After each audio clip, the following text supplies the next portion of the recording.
¿Pone usted la mano en el fuego por el señor Zapatero? ¿Sí o no? El respeto a la presunción de inocencia. Muchas gracias. Usted le han puesto ahí para blanquear el desastre del Gobierno, para cuidar de la economía de personas como Zapatero y otros como él, pero no de los españoles. Los fondos venían para transformar la economía, ¿verdad? ¿Sabe para qué se ha usado? Pues mire, para financiar el circo, para puntos de selfie, para poner plantas. Los negocios de Zapatero con el hambre y los presos políticos en Venezuela, qué asco, señor Cuerpo, el faro moral del sanchismo, la musa del progresismo, menudo sinvergüenza el señor Zapatero.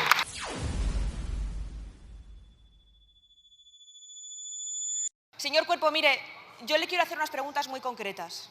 ¿Qué le parece a usted que la UCO, en el marco de una investigación judicial, esté registrando la sede de su partido?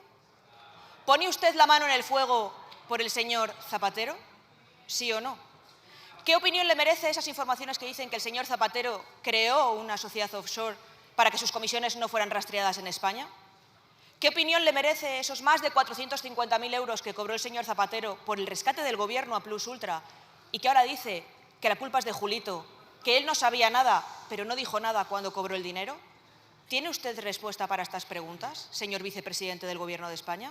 Tolerancia cero ante cualquier tipo de actitud o comportamiento irregular o ilegal. Respeto a los procesos, judiciales y a todos aquellos que están involucrados en ellos, incluyendo también, por supuesto, el respeto a la presunción de inocencia. Muchas gracias. ¿De verdad no se da cuenta que cuando responde así la gente siente que se ríe de ellos a la cara?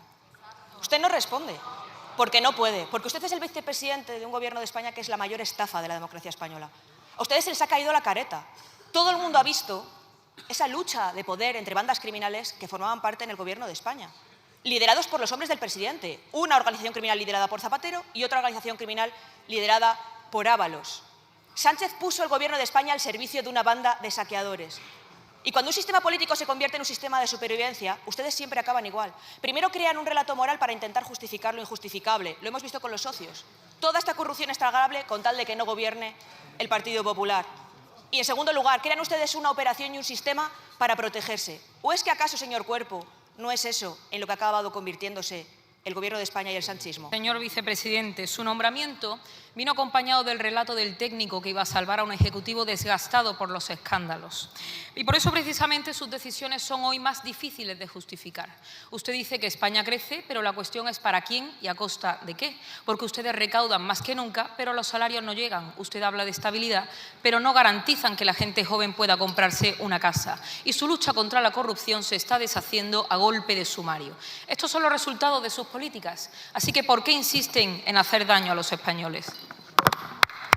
Escuchando a la señoría, la verdad es que es difícil ver cuándo se pasa de un grupo a otro, pero déjeme intentar reflejar en mi respuesta algo que no he comentado hasta ahora, porque hablaba usted de por qué se hace daño a España o a los españoles, y hay algo esencial en la actuación de este Gobierno y en materia de política económica, que es la generación de confianza.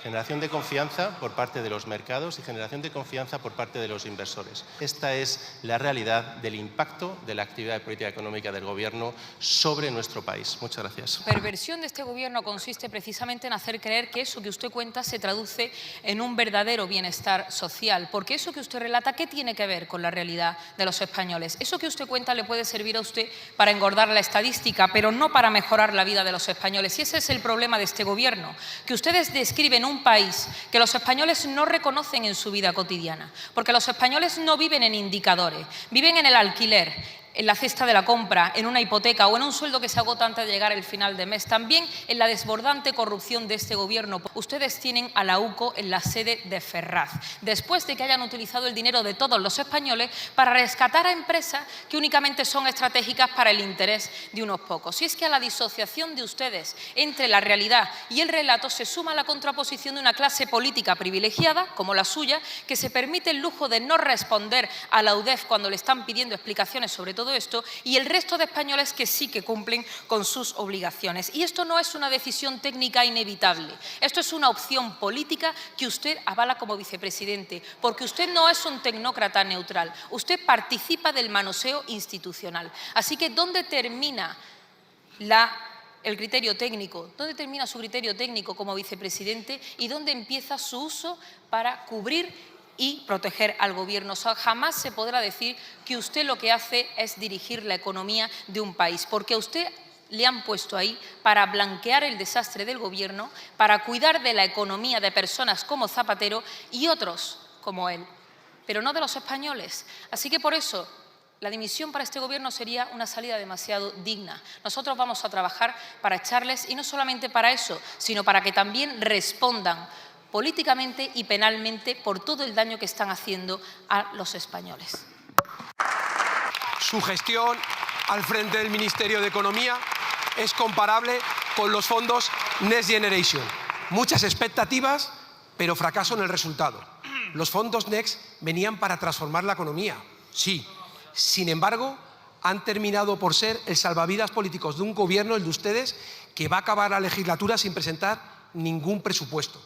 Le vuelvo a preguntar, ¿le parece correcto esto, no presentar ningún presupuesto? ¿Eso es rigor? ¿Eso es gestión técnica? Su balance es demoledor, es claro. Improvisación, incompetencia y ausencia de gestión real. ¿Está usted orgulloso de su trabajo al frente del Ministerio? Es el contexto complejo a nivel internacional, los numerosos shocks que hemos sufrido en los últimos años.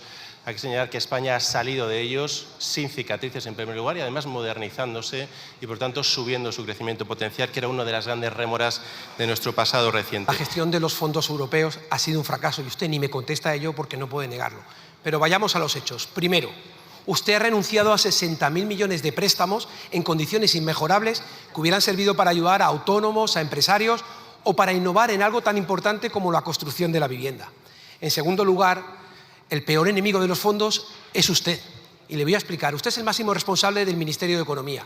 Usted es el máximo responsable de los Next Generation. Año 2025. Aquí lo tiene. Usted es el peor de los peores en la ejecución. Solo ha ejecutado el 15,7% de los fondos. Usted está al 17 del 22, al borde del descenso. ¿Cómo va a funcionar los fondos si usted es el primero que no funciona? Y en tercer lugar, los fondos venían para transformar la economía, ¿verdad? ¿Sabe para qué se ha usado?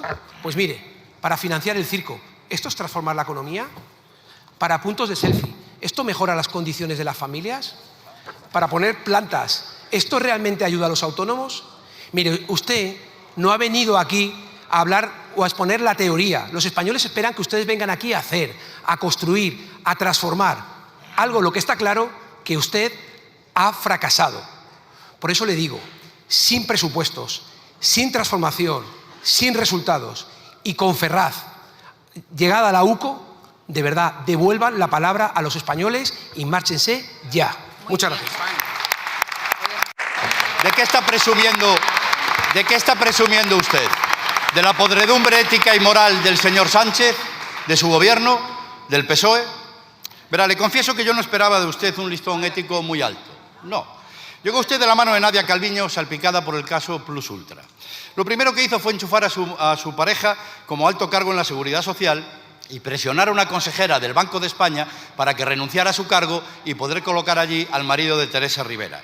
Por eso, señor Cuerpo, no esperábamos de usted una actuación honrosa. Verá, a diario, hoy mismo, el PSOE se le asocia simple y llanamente a organización criminal, a informes de la UCO o de la UDEF, a fajos de billetes, a amaños de contratos, a mordidas, prostitución, droga, financiación ilegal, a los negocios de Zapatero con el hambre y los presos políticos en Venezuela. ¡Qué asco, señor Cuerpo! El faro moral del sanchismo, la musa del progresismo, menudo sinvergüenza el señor Zapatero. Verá, señor Cuerpo, ¿de verdad no siente la más mínima repulsa moral? ¿Tampoco ante los 36 investigados por corrupción del círculo íntimo más cercano de Pedro Sánchez? El Gobierno responde a las necesidades de los ciudadanos, no solo protegiéndoles ante shocks, como está haciendo ahora mismo ante el shock de la guerra de Irán, sino que además garantiza, como he dicho anteriormente, que el crecimiento se traduzca en una reducción de las desigualdades y también responde a sus preocupaciones, por ejemplo, reforzando las actuaciones para resolver el problema de acceso asequible a la vivienda. Señor Cuerpo, ante el estupor de los españoles por la corrupción que le roba sus dineros, usted calla, no da explicaciones, no rinde cuentas y, desde luego, no asume responsabilidades. Y eso, señor Cuerpo, no es democrático. Verá, el señor Rufián pedía financiación ilegal. Ya la tiene a la UCO en Ferraz. Hoy simulará dignidad, pero seguirá apoyando, porque él sabe que cuanto más corrupto sea el gobierno, más fácil se pondrá de acuerdo con el señor Junqueras para saquear España. Que Sumar finja enfadarse es una prueba más de la complicidad y sumisión que los llevará a la desaparición. Y que el PNV, del brazo de Bildu, se haya convertido en el último salvavidas de Sánchez, sugiere que su institucionalidad y ética pública está ya más cerca de Otegi que de Gregorio Ordóñez. Allá todos ellos. Señor Cuerpo, permanecer en silencio ante semejante estercolero de corrupción no es neutralidad, ni siquiera equidistancia, es complicidad. La suya, señor Cuerpo. Muy bien. ¡Bravo! Muchas gracias por ver el vídeo. No te olvides de suscribirte, darle me gusta y activar la campanita. Nos vemos en el siguiente.